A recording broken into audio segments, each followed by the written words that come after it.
My dog follows me everywhere. I mean, I guess it's kind of to be expected, since I've had him since he was only about a month old. As far as family goes, I'm all he knows. I don't get out of the house much, so I usually spend my days with him, taking him for walks, playing fetch. Hell, he even sleeps in my room, always cuddled up against my legs. I sort of think it's led to him having some kind of separation anxiety, which resulted in him not wanting to be apart from me for too long. He's a playful dog. He can always find ways to entertain himself and things to play with, even if he maybe shouldn't play with them, so I've never really encountered problems in that regard. Generally, I work on my laptop in the living room, and he lays on the couch, napping, or plays with toys on the floor. To be honest, it's a pretty good routine. I get my work done, and I get to hang out with my best friend. I see it as a win-win. The thing is, whenever I get up to leave the room, he gets up too and follows me. I go to the kitchen to get a snack, he has to come with me. I go to my room to get something, he's right behind me. He lays outside the door when I take a shower or use the bathroom, waiting for me.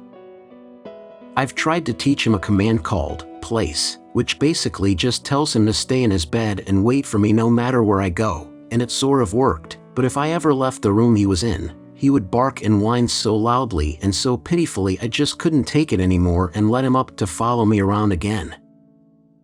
There's an exception to the rule, however. If something freaks him out in a room I'm going into, he won't follow me. He'll just wait where he can see me and whine if I go too far from him. It's kind of funny, when I vacuum, he'll just sit on the tile of the kitchen, where he knows I don't vacuum, and wait for me to be done, whining the whole time, because he hates the noise it makes. If he hears a loud noise in a room, something falling over, stuff like that, he won't go in for the whole day. He's a massive dog, almost 90 pounds now and right at 2 years old, but he's a total coward. Honestly, he's even worse than I am. I get paranoid really easily. I can't watch horror movies or spooky stuff because it terrifies me, and for the next few weeks, I feel like something is out to get me. For this story though, I should probably begin at the beginning. I was spending another lazy Friday evening at home with my dog, Ben. I named him after a stupid fictional werewolf from a series I read a while back. I was writing, trying to get my word count up on the novel I was working on, and he was snoozing next to me on the couch, catching up on that 23 hours of sleep he seems to need. As far as evenings go, it was pretty standard for us. I made myself breakfast for dinner because I was lazy, and it's the easiest stuff I know how to make. Then I put some kibble down for him, with an egg on top because he's spoiled and likes to eat people food. After dinner, it was back to the grind, and dealing with some of the worst writer's block I've had in a while. I kept typing and retyping paragraphs, trying to get the wording exactly right, but things just weren't coming to me. Since I was struggling so badly with writing, I took Ben out to play instead. I threw a tennis ball for him every once in a while, but he was mostly just content to run around with it in his mouth, like a weirdo. I played a few mobile games while I waited for him to tire himself out, but that evening, he was keen on sniffing everything, like it was the first time he was smelling the same 5 hydrangea bushes that I planted years ago and have since let grow wild. But I decided it was whatever, as long as he was having fun, tiring himself out, and not eating anything out of the yard, I'd call it a win. By the time he was finished playing around, it was the tail end of dusk. The moon was pretty high in the sky now, and the sun had dipped so far below the horizon you could barely see it. I was actually kinda starting to get freaked out. When it's that dark out, the trees around my property, they start to seem like they're creeping towards you, getting closer and closer, closing in. And who knows what's out there with them. Ben, come on, let's go back in. I called. He turned his head towards me and tilted it to the side, like he was asking me, do I have to? I laughed and shook my head, just waiting for him to come back. I knew that if he refused, I could just start going in without him, and he'd rush to catch up. After a few more moments sniffing at the tree line, he turned around and plodded back towards me. He dropped the sopping wet tennis ball at my feet for me to put in the basket by the back door. I slid open the glass door, getting ready to step inside, but Ben seemed to stall out. Almost like he was afraid of going inside. I just stepped inside, gesturing for him to follow me. I knew he would, especially if I pretended I was going to shut him out. His desire to follow me won out over this random bout of fear, and he followed me in. "What am I going to do with you?" I sighed, shaking my head again, reaching down to scratch behind his ears. He tilted his head up into my hand, while also hunching his head forward out of my reach. I gave in and leaned down to keep petting him. I stayed there, hunched over in front of the glass door and petted him for a while, before I leaned back up, making my back pop, almost painfully, and shut the sliding glass door, making sure it was locked, before pulling the curtains to. Because of how dark out it was, I turned on the living room light. I don't usually turn on lights in the house, because there are so many windows that the sun keeps the place pretty well illuminated, but since it was so dark that night, I didn't have much choice. I didn't turn on too many lights, just the ones over the fireplace in the living room, which were a bit dim but got the job done. I got a snack in the kitchen, then settled in on the couch to watch some TV to wind down before heading to bed. I honestly shouldn't have watched that serial killer documentary before bed. I know my own limits, and that would have been fine on a normal day, but Ben decided today wouldn't be normal. "Well, time for bed, I guess," I mused aloud. Ben's ears perked up. He learned the word bed pretty early on and would get excited whenever I said it. He hopped off the couch and made his way to the doorway to the master bedroom, then stopped dead in his tracks. I stopped behind him, confused. "What's wrong, bud?"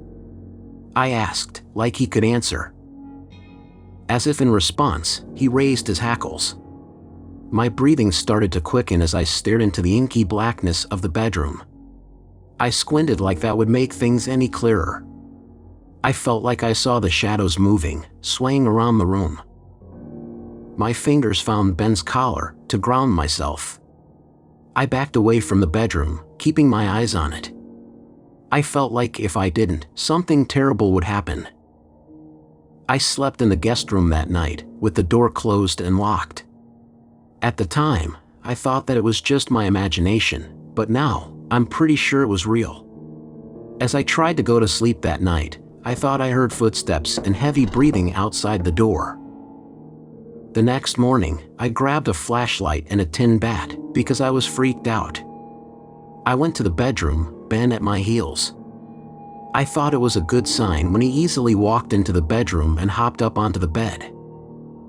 Whatever was there that freaked him out the night before was gone, of that I was sure. But just to be sure, I flicked on the flashlight and checked every inch of the room. I looked under the desk in the corner. I checked the attached master bathroom and closet, which turned up nothing. I took a deep breath before checking under the bed. There was nothing. It was totally empty. I let out a sigh of relief as I began to slide out from under the bed. My hand hit something and a sharp, stinging pain went through it. "Ouch!" I yelped, pulling away even faster, almost hitting my head against the bed frame. Ben leapt off the bed and scrambled to my side, licking at my hands and face to try and comfort me. I used the hand that wasn't holding the flashlight to push his nose back, but then winced. I lifted my hand up in front of my face and examined it. Along the side of my palm was a long, thin slice, oozing blood. That made me freeze. "What the fuck?"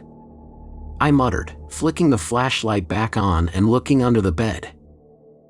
And there, in the exact spot where I cut my hand, glinted the sharp edge of a kitchen knife. One of my kitchen knives. All of a sudden, I felt like I was being watched from all angles. It was suffocating, even with Ben seeming assured that nothing was in the bedroom. But what about the rest of the house? I lurched to my feet, giving Ben's collar a soft tug to signal for him to follow, which he would have done anyways, as I stumbled to the front door. I yanked it open and went out onto my front porch, walking into my driveway. Ben stood next to me, looking just as confused as I felt. I turned to face the house, trying to make sure no one followed me as I called my sister. "Hey, Lee, everything okay?" she asked, drowsily. I must have woken her up, which made guilt turn my stomach. It was outweighed by the pure terror pumping through my veins. "Hey, Maeve," it was evident in my voice that I was barely breathing, and I heard her shuffling around on the other end of the line, probably sitting up. "I'm sorry to wake you, I don't know what else to do, "Hey, Liam, chill," Maeve said, trying to soothe me. "Just tell me what happened." "I was going to bed last night, and I thought everything was normal," I explained, feeling my breathing return to normal. But Ben wouldn't go in, and so, I slept in the guest room, but when I was checking under my bed this morning, I found a fucking knife under the bed. I could hear my sister draw in a sharp breath over the other end of the line. There was some whispering back and forth as she woke up her husband and told him what had happened. "Okay, Lee, just wait at the end of the road. I'm going to come pick you up," she said, finally. I nodded even though she couldn't see me, then answered with a weak, "Okay. I'll be there in a few minutes. I'm going to stay on the line with you, okay?" "Okay," I said again, because I had no idea what else to say. I went to the end of the drive to wait for my sister. When she finally got there, as I herded Ben into the car and was getting ready to get in after him, I looked behind me to look at the house again. I saw a set of curtains in one of the upstairs curtains part, revealing a blurry figure. After that day, I only went back to the house once, with my sister and her husband to help me gather up a few of my things. I couldn't go into that upstairs room though, too afraid of what I might find. I lived with my sister for a few months before selling the house and using the money from the sale to get a new one, this time much closer to hers, just in case. Sometimes I still have panic attacks when Ben refuses to go into a room, even if it's just because of the vacuum. Right now, I'm writing this because I don't know what to do. Ben won't go into the bedroom, and his hackles are raised.